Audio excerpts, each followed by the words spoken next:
மதுபான கொள்முதல்ல வேற ஏதாவது மாநிலங்கள்ல வாங்கப்படியும் நீங்க சொன்ன சிஸ்டத்தாரி வேற ஏதாவது. ஆனா இங்க நிறைய இருக்குன்னா நீங்க கொள்முதல்ல தான் நீங்க ஆக்சுவலா மதுபானம் விக்கிறதுல மட்டும் எல்லாம் என்ன நினைப்பீங்க 10 ரூபாய்க்கு லாபம் வைக்கிறது அது இல்ல, அது வெறும் சொற்ப அமௌண்ட். நான் இப்ப உங்களுக்கு கொண்டு வந்து சொன்னேன் பாத்தீங்களா, இதெல்லாம் வந்து பெரிய பெரிய அமௌண்ட். இதெல்லாம் யாருமே வெளியே சொல்றது இல்ல, யாருக்கும் எதுவுமே தெரியாது.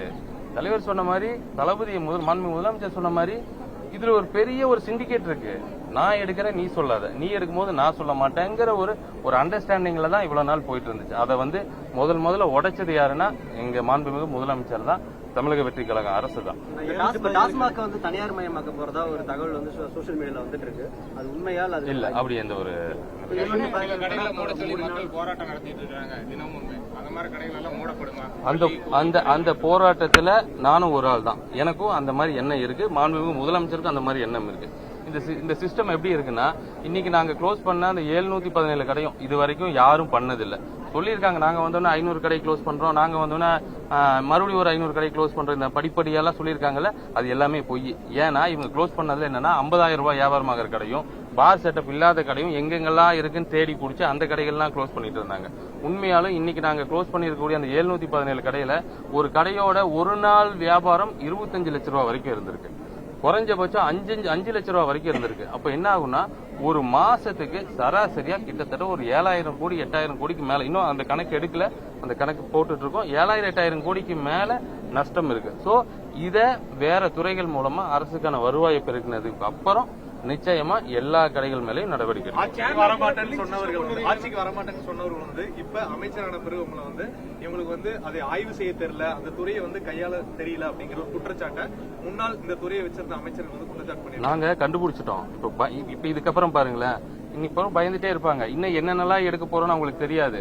இவங்க இது வரைக்கும் என்ன, நான் ஏன் அமைதியா இருந்தோம்னா 20 நாள் தான், டூ ஏர்லி, ரொம்ப பொறுமையா போலாம் அப்படிங்கறத அமைதியா இருந்தோம். பட் ஆனா இவங்க பேச பேச இந்த மாதிரி ஒன்னொன்னா இவங்க திருடினதெல்லாம் சொல்லிட்டே தான் இருப்போம். சோ அதனால அவங்க அமைதியா இருக்கிறது உங்களுக்கு எல்லாம் நல்லது. சொன்னேன்ல இதுக்கு முன்னாடி, பில்லிங் சிஸ்டம் எல்லாமே இருக்கு. இங்க அதுக்கான அந்த ஸ்ட்ரக்சரை, அந்த என்விரான்மெண்ட்டை கிரியேட் பண்ணாம இருக்கிறாங்க. அந்த என்விரான்மெண்ட்டை கிரியேட் பண்ணணும். முழுக்க இந்த டாஸ்மாக்னா எப்படி எல்லாம் இருந்துச்சோ இதோட கலரை, இதோட முகத்தை இந்த தமிழ்நாட்டுக்குள்ள மாத்தணும். இதே கேரளால போயோ பாண்டிச்சேரியில போயோ எத்தனையோ கடைகள் இருக்கும். அங்க ஏதாவது இந்த மாதிரி ஒரு சூழல் இருக்கானா? இல்ல. தமிழ்நாட்டுல மிகப்பெரிய பிரச்சனையாவே இந்த துறை மட்டும்தான் பார்க்கப்படுது. காரணம் என்னன்னா, கீழே இருந்து எல்லாருமே அந்த 10 ரூபாயில இருந்து இந்த மேல சொன்ன மாதிரி கொள்முதல்ல இருந்து எல்லாமே திருடுறது மக்களுக்கு தெரிய ஆரம்பிச்சிருச்சு. அதனால இந்த துறையை பார்த்தாலே ஒரு ஊழல் துறை, இது மேல இருக்கிற அந்த கலரே மாறிடுது. முதல்ல இதெல்லாம் பண்ணலாம், அப்புறம் சொன்னே. இன்னும் இதோட ரெவன்யூ வந்து பெரிய ரெவன்யூ. அது 1000 கோடி இல்ல 10,000 கோடினாலும் விட்டுருங்க. மக்களுக்காக நம்ம இதுக்கு எடுத்துட்டு வந்த முடிவு, இந்த முடிவை உடனே இம்ப்ளிமெண்ட் பண்ணுங்க. அது என்ன ஆனாலும் நம்ம பாத்துக்கலாம்னு மாண்புமிகு முதலமைச்சர் சொன்னார். அதோட வெளிப்பாடு தான் 717 கடை க்ளோஸ் பண்ணிட்டோம். அதோட அந்த இழப்பான வருமானத்தை வேற வகையில எல்லாம் வேற துறைகள் மூலமா கொண்டு வந்து அது வந்தவுடனே திருப்பி அடுத்த கட்டமா அனைத்து கடைகளும் நிச்சயம் நடவடிக்கை. டாஸ்மாக் விற்பனை நேரம் குறைக்கப்படுமா? கடைகளை குறைச்சிங்க, விற்பனை நேரமும் குறைஞ்சா நல்லா இருக்குன்னு பெண்கள்லாம் சொல்றாங்க. என்ன டைம் பண்ணிக்கலாம்னா? டைம் குறைக்கணும். எவ்வளவு பண்ணலாம்? சும்மா சொல்லுங்க. ஒரு 2 மணி நேரம் பண்ணலாம், பேசலாம். தமிழகம் மறுபடியும் பணியமர்த்தினா அப்ப படித்த இளைஞர்களுக்கான வேலை வாய்ப்புகள் குறைய வாய்ப்பு இருக்குல்ல? டாஸ்மாக் ஊழியர்கள் வந்து சஸ்பெண்ட் செய்யப்பட்டவங்களை மறுபடியும் பணியமர்த்தணும், கவர்மெண்ட் ஊழியரா மாத்தணும் அப்படின்னா உங்களுக்கு ஒரு விஷயம் தெரியுமானா, 33,000 பேர் இருந்த இடத்துல இப்ப 23,000 பேர் இருக்காங்க. கடந்த காலங்களில் யாரையுமே வேலைக்கு சேர்த்துல.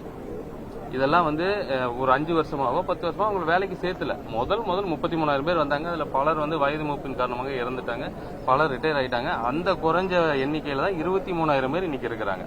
அதுலதான் கிட்டத்தட்ட ஒரு 900 பேருக்கு மேல எம்ஆர்பி விட அதிகமா விலைக்கு வித்த காரணங்கள்னாலையும், அங்க பாட்டில் உடஞ்சிருக்கும் சரியான கணக்கு காட்டாத காரணத்தினாலையும், சமூக வலைதளங்கள்ல தப்பா தனது துறையவே சொன்ன காரணங்களாலும் சஸ்பெண்ட் செய்யப்பட்டவங்களை தான் இப்போ ரிவோக் பண்ணிருக்கோம்.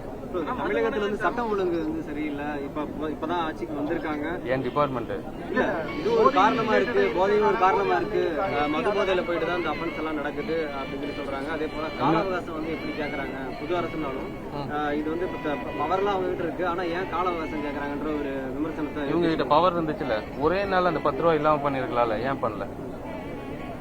அவர் என்ன சொல்றாரு, இந்த அமைச்சர் விளக்கமா சொல்றாரு, இதுதான் நாங்க சொன்னோம் அப்படிங்கிறாரு. நான் விளக்கமும் சொன்னேன், அந்த விளக்கத்துக்கான முடிவும் சொல்லியிருக்கேன், முடிவும் எடுத்திருக்கோம். இன்னைக்கு சொன்ன அந்த இந்த விஷயத்துக்கான முடிவு எடுத்திருக்கோம். நீங்க கடைசி வரைக்கும் எதுவுமே சொல்லாம ஓடி ஒளிஞ்சிட்டு தானே இருந்தீங்க.